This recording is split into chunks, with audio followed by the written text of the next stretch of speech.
बिस्मिल्लाहिर्रहमानिर्रहीम। अस्सलाम वालेकुम। आज हम स्टडी करेंगे अबाउट द कार्बोहाइड्रेट्स, जो कि बायोलॉजिकल मॉलिक्यूल है। जो कार्बोहाइड्रेट वर्ड है दैट मीन हाइड्रेटेड कार्बन। इसके अंदर जो कार्बन है ये हाइड्रेटेड कार्बन प्रेजेंट होता है। हाइड्रेट्स ऑफ कार्बन भी हम इसे कहते हैं कि कार्बोहाइड्रेट जो कि बायोलॉजिकल मॉलिक्यूल है, इसके अंदर बेसिकली कार्बन एटम, हाइड्रोजन और ऑक्सीजन एटम प्रेजेंट होते हैं। मोलर रेशो अगर हम देखें तो कार्बन का जो नंबर है, कार्बन एटम का नंबर अगर है 1 तो हाइड्रोजन की कंसंट्रेशन डबल होगी कार्बन से और ऑक्सीजन से। सिंपली अगर हम इसका एम्पिरिकल फार्मूला देखें कार्बोहाइड्रेट्स का, तो आपके पास है CX वाटर H2O और Y। ठीक है, या सिंपली हम इसे कह सकते हैं कि CnH2ON। ये डोनेट कर रहा है कि कार्बन का जो नंबर है ये आपके पास वेरी करता है, और इसके साथ जो H2O होगी इसकी भी जो कंसंट्रेशन है वो वेरी करेगी। लेकिन ये formula similarly molar ratio follow करेगा एटम की, कि कार्बन का नंबर अगर 1 है किसी भी एटम में, तो साथ हम उसकी देखेंगे कि उसके अंदर हाइड्रोजन की कंसंट्रेशन डबल होगी और ऑक्सीजन की कंसंट्रेशन बिल्कुल सेम होगी जैसे कि कार्बन की कंसंट्रेशन है।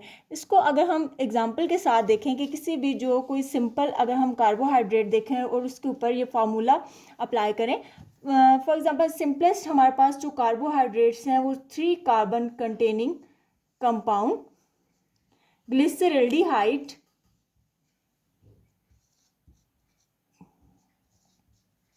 इसके अंदर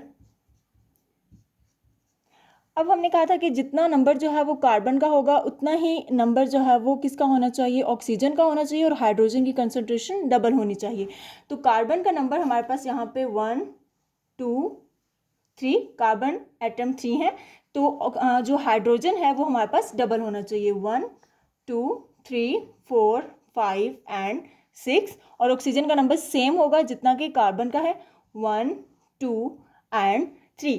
तो जो कार्बोहाइड्रेट्स हैं ये हमारे पास इनके अंदर जो कंसंट्रेशन होती है कार्बन एटम की ये वेरी करेगी, और इसी तरह से जो कंसंट्रेशन है उसके अंदर चेंज आएगा एटम्स की कंसंट्रेशन में, एटम के नंबर्स के अंदर, लेकिन फार्मूला जो है वो ये सेम रहेगा। तो अब देखते हैं कि कार्बोहाइड्रेट्स बेसिकली आपके पास होते क्या हैं। अगर हम बात करें नॉर्मली तो मोस्ट अबंडेंट जो मॉलिक्यूल्स प्रेजेंट हैं हमारी अर्थ के ऊपर, बायोलॉजिकल मॉलिक्यूल्स की बात करें तो सबसे ज़्यादा कार्बोहाइड्रेट्स जो हैं वो प्रेजेंट होते हैं। बेसिक मेन सोर्स है ये एनर्जी का। डिफरेंट जो लिविंग ऑर्गेनिजम्स हैं उनके लिए बेसिकली एनर्जी प्रोवाइड कर रहे होते हैं। इवन के हमारी जो डाइट है उसमें 45 से 65% जो पोर्शन होता है वो कार्बोहाइड्रेट का पोर्शन होता है, जिसको हम कार्बोहाइड्रेट्स को हम सिंपली शुगर भी कहते हैं।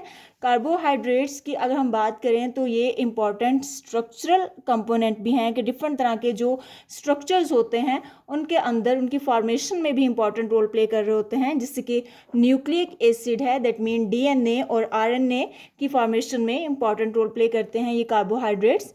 इसके अलावा अगर हम प्लांट्स के स्ट्रक्चर की बात करें, जैसे कि प्लांट की सेल वॉल है तो वो भी मेनली कार्बोहाइड्रेट्स से मिलकर बनी होती है। लाइक दिस इज सेलुलोज जो कि एक इम्पॉर्टेंट कार्बोहाइड्रेट है, वो इम्पॉर्टेंट स्ट्रक्चर बनाता है प्लांट की सेल वॉल की।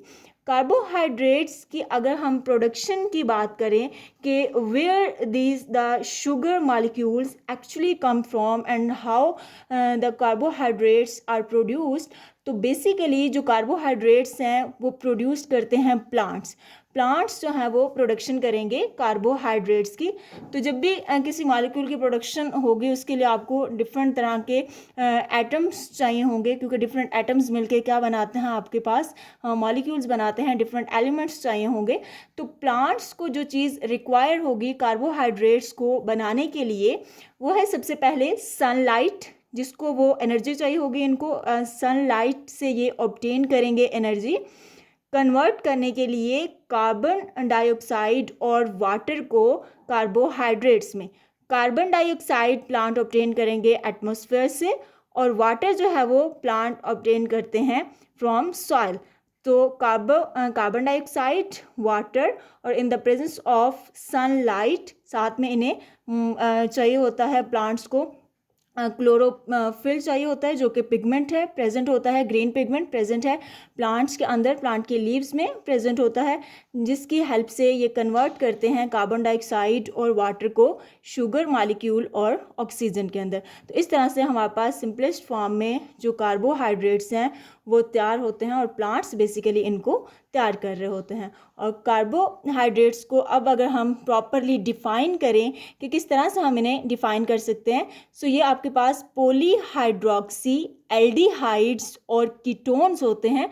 पॉलीहाइड्रोक्सी एल्डिहाइड मीन हमने प्रीवियस लेक्चर में ये डिस्कस किया था कि functional group, different functional groups देखे थे, जिसमें से हमने कहा था कि कार्बोहाइड्रेट्स के अंदर दो इम्पॉर्टेंट टाइप के जो हैं वो फंक्शनल ग्रुप्स प्रेजेंट होते हैं, जिसमें से एक है आपके पास एल्डिहाइड ग्रुप की हमने बात की थी कि एल्डिहाइड ग्रुप प्रेजेंट होता है, और इसके अलावा इनके अंदर कीटो ग्रुप प्रेजेंट होता है। ठीक है, एल्डिहाइड ग्रुप प्रेजेंट है और कीटो ग्रुप प्रेजेंट होता है। तो जिसकी बेस पे हम इनको डिफाइन करते हैं कि these are the polyhydroxy aldehydes और कीटोन और as substance that yield one of these compound on hydrolysis, कि अगर हमारे पास एक पॉलीमर है उसके जब हाइड्रोलिसिस होगी, दैट मीन उसको जब हम ब्रेक डाउन करेंगे in the presence of water, तो हमें लाजमी तौर पे उसमें से इन दोनों में से कोई एक जो है वो सब्सटेंस मिलेगा, या पॉलीहाइड्रोक्सी एल्डिहाइड और या क्या मिलेंगे, कीटोन मिलेंगे। जैसे ये हमारे पास सिंपलेस्ट कार्बोहाइड्रेट है, तो पॉलीहाइड्रोक्सी दैट मीन कि इसके अंदर जो हाइड्रोक्सल ग्रुप है उसकी कंसंट्रेशन ज़्यादा होती है। ठीक है, ये तो सिंपलेस्ट है। तो जितना ज़्यादा हम जो लार्जर मॉलिक्यूल्स होते हैं, जैसे कि जो पॉलीमर्स होते हैं, उनके अंदर 100 भी नंबर होता है कार्बन का, 100 प्लस भी हो सकता है, 1000 तक नंबर जाएगा। तो सिमिलरली साथ में जो हाइड्रोक्सल ग्रुप का नंबर होगा वो भी ज़्यादा होगा। तो इसलिए हम इनको क्या कहते हैं, पॉलीहाइड्रोक्सी, दैट मीन कि हाइड्रोक्सल ग्रुप का नंबर बहुत ज़्यादा है। Poly mean many and hydroxy due to the presence of these hydroxyl group, polyhydroxy. और अगर एल्डिहाइड ग्रुप प्रेजेंट है तो ये कहलाएगा पॉलीहाइड्रोक्सी एल्डिहाइड, और अगर एल्डिहाइड की बजाय कीटोन ग्रुप प्रेजेंट होगा तो ये कहलाएंगे पॉलीहाइड्रोक्सी कीटोन्स। तो सिंपली हम इनको डिफाइन करते हैं एज अ पॉलीहाइड्रोक्सी एल्डिहाइड और कीटोन्स। कार्बोहाइड्रेट्स को हम फर्दर क्लासीफाई कर रहे होते हैं। कॉमनली हम कार्बोहाइड्रेट्स को शुगर्स कहते हैं। बेसिकली हम इन्हें जो शुगर वर्ड है it's due to the saccharides, क्योंकि कार्बोहाइड्रेट्स ग्रीक लैंग्वेज में हम इनको सेकेराइड्स कहते हैं। सेकेराइड्स मीन स्वीट शुगर, क्योंकि ये स्वीट होते हैं, टेस्ट के अंदर स्वीट हैं, स्वीट सब्सटेंस हैं, that's why these are called the saccharides, and saccharides mean sugars. तो हम इनको क्लासिफाई करते हैं इनके शुगर यूनिट्स की बेस पे कि कितने जो नंबर का कितने यूनिट्स जो हैं वो प्रेजेंट होते हैं। अगर को ऐसे हमारे पास कार्बोहाइड्रेट्स हैं जो सिर्फ एक सिंगल यूनिट से मिलकर बने हुए हैं, जैसे कि ये हमारे पास एग्जांपल है ग्लिसर एल्डिहाइड की, तो ये जस्ट एक सिंगल यूनिट से मिलकर बना हुआ है, तो हम इसको कहेंगे कि ये किससे बिलोंग कर रहा है, ये मोनोसेकेराइड से बिलोंग कर रहा है। तो कार्बोहाइड्रेट्स को हम क्लासीफाई करते हैं on the basis of sugar units. सबसे पहले है आपके पास मोनोसेकेराइड्स।